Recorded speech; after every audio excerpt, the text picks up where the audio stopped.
Praise the Lord. I am Amrita Joseph Sikvera. I am so happy to be with you. And now we are going to meditate. Gospel of Matthew, chapter 11, verse 28. मत्तई शुभ वर्तमानाचा 11वा अध्याय 28वा वचन आज आपण पाहणार आहोत. अहो कष्टी व भाराक्रांत जनो हो, तुम्ही सर्व माझ्याकडे या, म्हणजे मी तुम्हाला विसावा देईन. Hallelujah. Really what a great promise of Lord. खूप सुंदर असं प्रॉमिस देवाने आज आपल्याला दिलं आहे. खूप विश्वासाने आजचं देवाचं हे वचन तुम्ही रिसीव्ह करा आणि विश्वास ठेवा की देवाचं हे वचन नक्कीच आज तुमच्या लाईफ मध्ये काम करणार आहे, वर्क करणार आहे. म्हणून खूप विश्वासाने देवाचं आजचं हे वचन तुम्ही रिसीव्ह करा.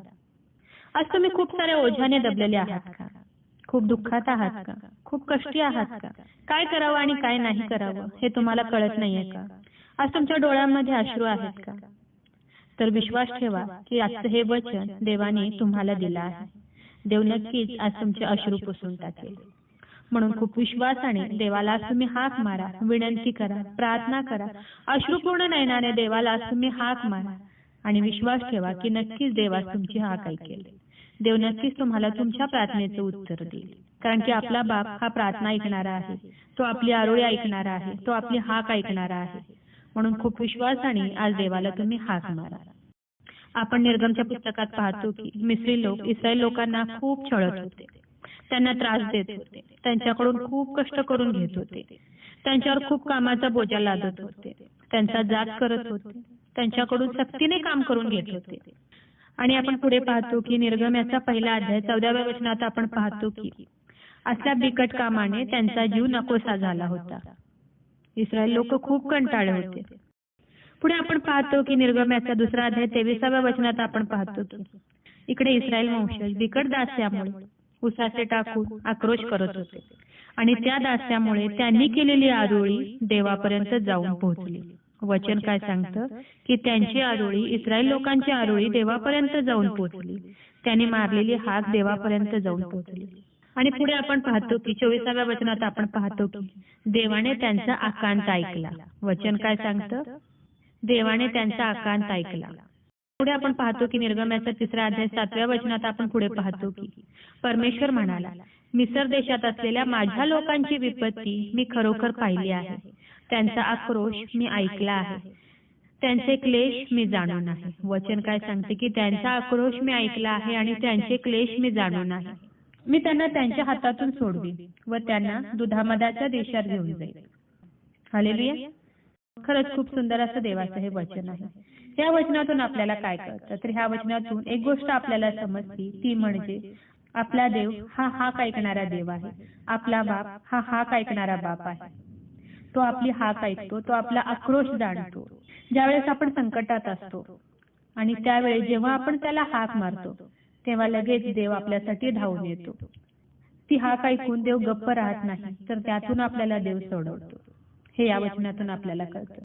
वर आपण पाहिले की वचन काय सांगते की आपले क्लेश तो जाणून आहे, आपली व्याधी तो जाणून आहे, आपण कोणत्या संकटातून जात आहे, कुठल्या परिस्थितीतून जात आहे, आपल्याला काय त्रास होत आहे, हे सर्व तो जाणून आहे.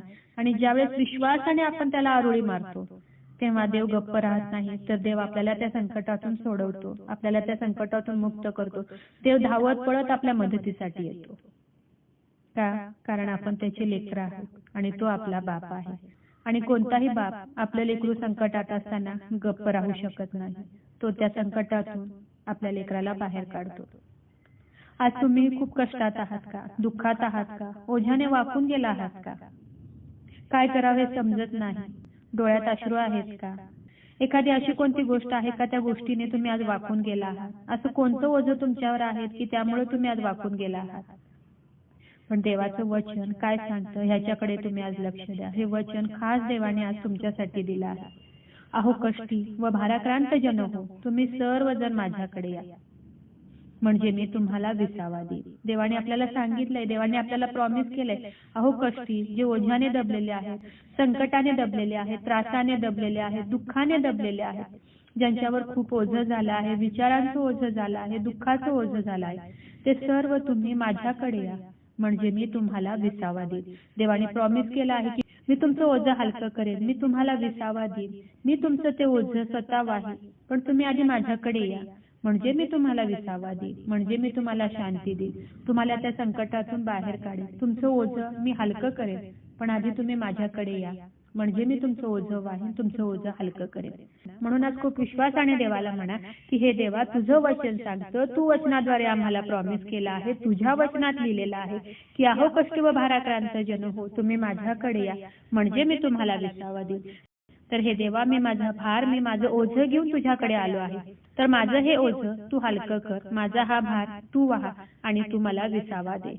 ज्याप्रमाणे इस्रायल वंशजांचा आक्रोश तू ऐकला, त्यांची विनंती तू ऐकली, त्याचप्रमाणे हे देवा, आज तू माझी विनंती ऐक, माझी प्रार्थना ऐक आणि माझं हे ओझं तू हलकं कर. माझं हे ओझं मला झेपत नाही, माझं हे ओझं मला पेलवत नाही, तर हे देवा, माझं हे ओझं मी तुझ्या हातात देत आहे, तर तू माझं ओझं वहा आणि मला तू विसावा दे. असं म्हणून खूप विश्वासाने देवाला प्रार्थना करा, कारण की देवाचं वचन हे जिवंत आहे, देवाचं वचन हे सजीव आहे, सक्रिय आहे, देवाचं वचन हे काम करणारं आहे आणि देवाने त्याच्या प्रत्येक वचनाला कार्य दिलेलं आहे आणि ते वचन, ते कार्य पूर्ण केल्याशिवाय देवाकडे विफळ जात नाही.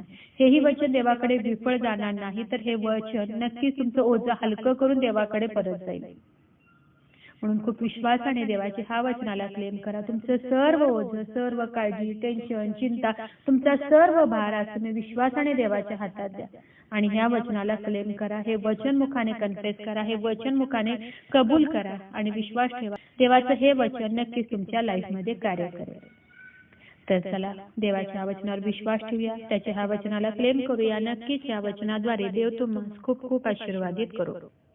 खूप जणांना देवाच्या ह्या जिवंत वचनाची गरज आहे. खूप जणांपर्यंत तुम्ही देवाचं हे जिवंत वचन शेअर करा. देव तुम्हाला नक्कीच या वचनाद्वारे खूप खूप आशीर्वादित करू. शाल वी प्रे? हालेलुया. स्तुतीस पात्र, स्तुतीस योग्य देवा, धन्यवाद देते. हात उंच करून तुझी स्तुती, तुझं गौरव करते ईश्वराजा. तुझ्या नावाला मान, महिमा, गौरव आता आणि सदा सर्व काळ असू दे ईश्वराजा. सुंदर अशा दिवसासाठी मी मनापासून तुझे आभार मानते ईश्वराजा. हो ईश्वराजा, सुंदर असं गोड प्रॉमिस प्रभू ईश्वरा तू आज आम्हाला दिले, उपकार मानते ईश्वराजा. हो ईश्वराजा, तुझं वचन सांगते की अहो कष्टी व भाराक्रांत जन हो, तुम्ही सर्व माझ्याकडे या, म्हणजे मी तुम्हाला विसावा देईन.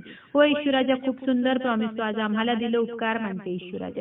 हो देव बाप्पा, जेवढे जण आज तुझ्या चरणाजवळ आले प्रभू ईश्वरा, हो ईश्वराजा, जेवढे जण त्यांचा भार घेऊन, त्यांचं ओझं घेऊन देव बाप्पा तुझ्याकडे आले प्रभू ईश्वरा, त्यांचा भार आज तू आहा प्रभू ईश्वरा आणि त्यांचं ओझं ईश्वराजा तू आज हलकं कर प्रभू ईश्वरा आणि ह्या वचनाद्वारे प्रभू ईश्वर बाप्पा तू त्यांना आशीर्वादित कर प्रभू ईश्वर. माझा विश्वास आहे ईश्वराजा की तू माझी प्रार्थना ऐकली. आग्रहाची विनंती करत आहे प्रभू ईश्वरा, जेवढे प्रेयर रिक्वेस्ट आले तुझ्या हातात देते, प्रत्येकाची प्रत्येक गरज नासरेत कर येशू, तुझ्या नावात तू पूर्ण कर. आग्रहाची विनंती करत आहे प्रभू ईश्वरा, जेवढे लोक आजारी आहेत, त्रासात आहेत, संकटात आहेत, हॉस्पिटलमध्ये आहेत, व्हेंटिलेटरवर आहेत, सिरियस आहे, ज्यांची सर्जरी झालेली आहे प्रभू ईश्वरा, ज्यांचे रिपोर्ट्स येणार आहेत प्रभू ईश्वरा, त्या प्रत्येकासाठी आग्रहाची विनंती करत आहे. तुझं स्वर्गीय सामर्थ्य तू त्यांच्याकडे पाठवून दे ईश्वराजा आणि तू त्यांना स्पर्श कर आणि बरं कर प्रभू ईश्वरा. माझा विश्वास आहे ईश्वराजा की तू माझी प्रार्थना ऐकलेली. आग्रहाची विनंती करत आहे प्रभू ईश्वरा, जेवढ्याने तुझं वचन ऐकलंय, तुझ्या वचनावर विश्वास ठेवलाय, तुझ्या वचनाला क्लेम करत आहे, ह्या प्रार्थनेमध्ये तुझ्या चरणाजवळ आले, तुला हाक मारत आहे, तुला ओरडत आहेत प्रभू ईश्वरा, त्या प्रत्येकासाठी आग्रहाची विनंती करत आहे. त्यांच्या शरीरामध्ये असलेल्या सर्व रोगांना मी नासरेतकर येशू ख्रिस्ताच्या नावात आज्ञा करत आहे, कमांड करत आहे. शरीरातील सर्व आजार, दुखणं, व्याधी, रोग येशूच्या नावात निघून जाऊ दे. नासरेतकर येशू ख्रिस्ताच्या नावात शरीरातील सर्व आजार, दुखणं, व्याधी, रोग निघून जाऊ दे. हो ईश्वराजा, तू त्यांना स्पर्श कर आणि बरं कर प्रभू ईश्वर. माझा विश्वास आहे ईश्वराजा की तू माझी प्रार्थना ऐकलेली. आय प्रे in the name of Jesus. Amen.